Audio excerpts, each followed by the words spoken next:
Eccoci al seguito del video precedente, dove c'era l'introduzione su che cosa sono le società attuali matriarcali e quali sono gli stereotipi che le riguardano, perlomeno i principali.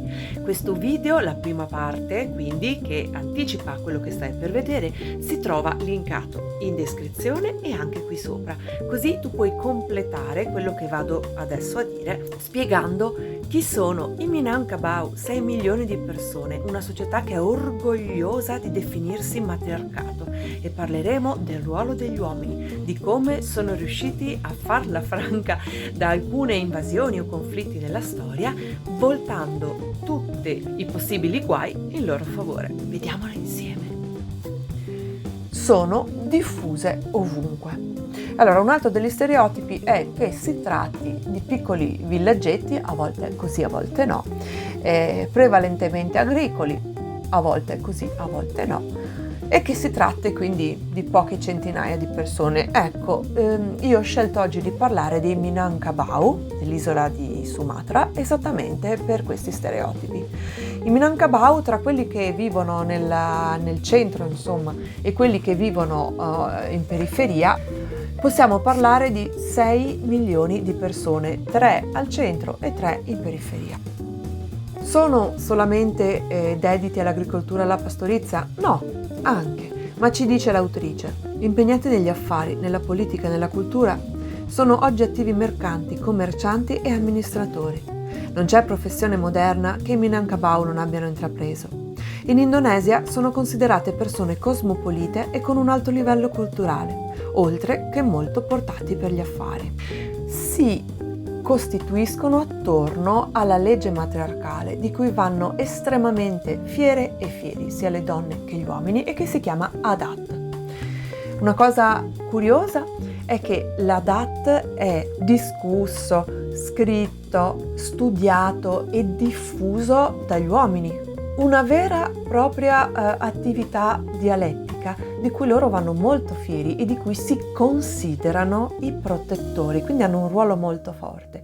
Le donne viceversa sono coloro che lo vivono, che quindi radicano questa legge nel vissuto, ed è un'altra caratteristica importante di un po' tutti i matriarcati, non soltanto dei Minangkabau, quella di non dare la priorità a delle idealizzazioni, ma di essere molto concreti. Quindi c'è questa suddivisione di compiti tra chi la legge la vive e la applica tutti i giorni e chi invece la protegge, ne discute e la diffonde. Hanno delle favolose case clan tradizionali in cui non tutti possono vivere perché sono piuttosto costose da mantenere, qualcuno preferisce delle case un po' più, diciamo, moderne, con questi tetti allungati verso l'alto che ricordano anche moltissimo i loro copricapi e che riescono anche a contenere fino a 80 persone, tutte dotate di sali di discussioni, per fare banchetti, per fare feste e celebrazioni. E il nome di queste case è Parunik, che sta a significare grembo della madre.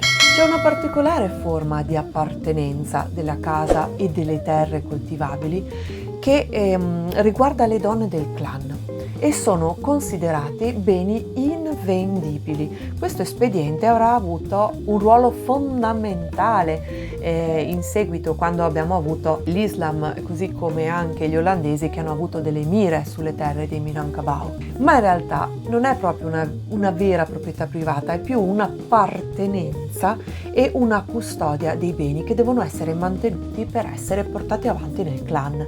Di fatto la proprietà privata ne esiste in una sorta di forma, è possibile acquistare delle cose, ma ciò che viene acquistato viene mantenuto per un'unica generazione per portarla ai figli come dono, ma dopodiché ritorna in gestione del clan, dove colei, la donna anziana che fa un po' la vece del capo, ma non dobbiamo intenderlo come il nostro capo, è la custode, colei che amministra i beni nell'interesse però di tutte e tutti, e le decisioni sono prese appunto sulla base di gruppo e del consenso. Si potrebbe parlarne veramente per ore sui Minangkabau, però, giacché è una domanda che mi si pone spesso, vorrei riportare quanto l'autrice dice sul ruolo degli uomini invece. Gli uomini Minangkabau, soprattutto i Pangulu, nel ruolo di studiosi della Dat, hanno il compito di reinterpretare l'antica saggezza e di farla conoscere al mondo esterno.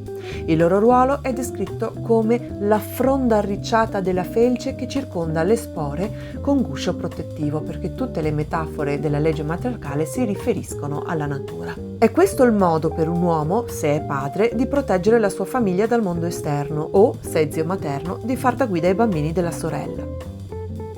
Per i Mamak si traduce in un vero percorso educativo. I Minangkabau riconoscono la paternità biologica, è onorata, ma non riveste un ruolo significativo all'interno dell'ordine sociale, come è spesso diffuso. Significa che i padri biologici non hanno l'obbligo di mantenere e fornire i beni necessari all'esistenza dei figli. Perché? Perché è organizzato su base del clan, quindi è il clan che si occupa di prendersi cura dell'educazione materiale e del vivere dei figli. Questo però non significa che la paternità biologica non sia conosciuta. Inoltre, la legge della DAT dà molta importanza alla negoziazione e alla conciliazione nella risoluzione dei conflitti, un'arte in cui gli uomini, nella loro funzione ufficiale di Mamak o di Pangulu, sono maestri, quello che parlavamo prima nel modo in cui queste società prendono la decisione. La cosa più importante è raggiungere il consenso in modo pacifico, quanto ne avremo da imparare. Gli uomini sono tra l'altro esperti oratori nelle cerimonie ufficiali, dove espongono con eloquenza la saggezza della DAT. Ecco quello che dicevamo prima, le donne d'altronde non parlano né tantomeno scrivono della DAT, ne costituiscono il cuore e lo vivono e chiamano il loro modo di praticarlo Adat Ibu. Ibu significa madre. Lo applicano soprattutto nelle cerimonie pubbliche che accompagnano il ciclo della vita, come le nascite e i matrimoni, dove sono le principali protagoniste. Procurano le tradizionali libagioni cerimoniali, seguono lo svolgimento dell'evento e allestiscono il palco su cui, al momento opportuno, invitano gli uomini a tenere i loro discorsi. La pratica della Dat Ibu si può riconoscere specialmente nella capacità femminile di legare i nodi e tessere la tela delle loro numerose relazioni di parentela durante questi eventi che radunano i membri di diversi clan. In queste occasioni le comunità matriarcali mettono in atto il tipico circolo del dono. Cibo, bevande, discorsi e altre forme di festeggiamenti vengono offerti all'interno di un sistema di reciprocità a cui tutti partecipano attivamente. La pratica del dono si basa sui valori materni e aiuta a creare buone relazioni. La circolazione continua di riso, banane e mariti per tutto il villaggio raggiunge il culmine durante i festival, fornendo un tipico esempio di economia del dono matriarcale così come viene formulata da Geneviève Vaughan. Con la differenza che qui non si tratta di un unico clan, ma di un'intera comunità villaggio. Qua vale la pena soffermarsi un attimo, ovvero l'economia del dono, purtroppo molto fraintesa perché viene nominato così anche un sistema, un meccanismo che ha preso molto piede in certi paesi, tra cui in Italia, che è comunque un po' una sorta di base piramidale. Qua no, l'economia del dono si tratta di una redistribuzione della ricchezza, perché la prosperità deve essere di tutti i membri o del clan o del villaggio, a seconda del tipo di società di cui stiamo parlando. È interessante perché quando si parla di nascita del patriarcato, molti dicono che una delle ragioni per cui il patriarcato sarebbe nato è nel momento in cui è nato il surplus. Economicamente parlando è nato il surplus, quindi uguale nascita del patriarcato, perché il surplus ha dato via tutta una serie di cose. No. Il surplus certamente si è posto come un bivio. In una linearità la nascita del surplus ha posto un problema: come organizzare il surplus. Quindi il matriarcato ha preso una strada di organizzazione di un certo tipo, mentre la nascita del patriarcato si è posta sull'altra direzione. Ma non è che il surplus di necessità porti in automatico la nascita del patriarcato, e questa non è una dimostrazione. Le società matriarcali redistribuiscono la ricchezza in maniera tale che l'abbondanza sia di tutte e tutti, quindi non ci sia una disparità.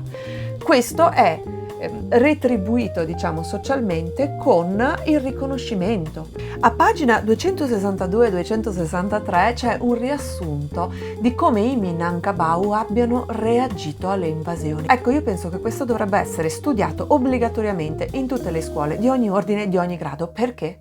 Perché ce la dice molto lunga lunga sul nostro modo di reagire non solo ai conflitti ma anche a chi ci vuole invadere, che sia questo in piccolo, in medio o in grande. Possiamo iniziare con il XIV secolo, scrive Haide, dove un re giavanese Minangkabau, ispirandosi al modello patriarcale indù, tentò di centralizzare Minangkabau per governare e imporre la patrilinearità, ma senza successo.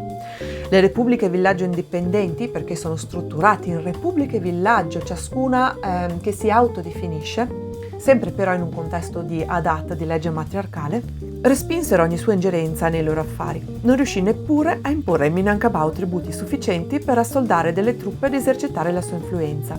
Perché? Perché le donne tenevano saldamente nelle loro mani le terre del clan e non ci fu nulla da prendere. La casa reale rimase così un'autorità fittizia verso la quale i Minangkabau mostravano con deferenza un rispetto del tutto formale.